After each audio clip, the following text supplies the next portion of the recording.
আসসালামু আলাইকুম। আমি আব্দুল্লাহ মামুন। আমার জীবনের ৩২তম অধ্যায়ে সকলকে স্বাগতম।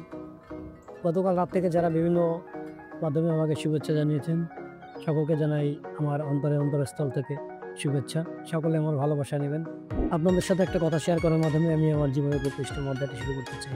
কথাটি হচ্ছে আমার পার্সোনাল অফিস সংক্রান্ত। ফটোগ্রাফি জার্নির শুরু থেকেই আমার একটা প্রবল ইচ্ছা ছিল যে নিজের একটা পার্সোনাল অফিস হবে। যেখানে আমার একান্ত একটা পার্সোনাল স্পেস থাকবে। আমার ক্লায়েন্ট বা আপনারা যারা আছেন, আমাকে দিয়ে কাজ করাতে পছন্দ করেন, স্বাচ্ছন্দ্য বোধ করেন, তারা এখানে আসবেন। একসাথে আমরা গল্পগুজব করবো, একসাথে চা খাবো, কাজ নিয়ে কথাবার্তা বলবো। তো মহান আল্লাহ তাআলার ইচ্ছায় আপনাদের দোয়াতে গত বছর ডিসেম্বরে আমি পার্সোনাল একটা অফিস নিতে সক্ষম হয়েছি। কাজের ক্ষেত্রে যারা আমার সাথে ওঠা বসা করেন বা যাদের সাথে আমি সবসময় কথাবার্তা হয়, তারা হয়তোবা বিষয়টি সম্পর্কে অবগত আছেন। কিন্তু আমি সকলের সাথে বিষয়টি ডিসক্লোজ করি নাই। আর ডিসক্লোজ করি নাই এইজন্যই যে আমার অফিসটা এখন আমি রেডি করে পারিনি।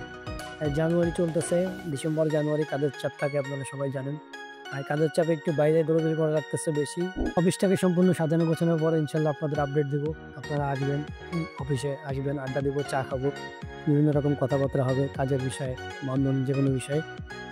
আমি যেন আমার ৩২তম অধ্যায়টি সুন্দর ও সাফল্যমণ্ডিতভাবে শেষ করতে পারি, সেজন্য সবার কাছে দোয়া প্রার্থনা করছি। সকলে ভালোবাসা নেবেন, ভালো থাকবেন সকলে। আসসালামু আলাইকুম।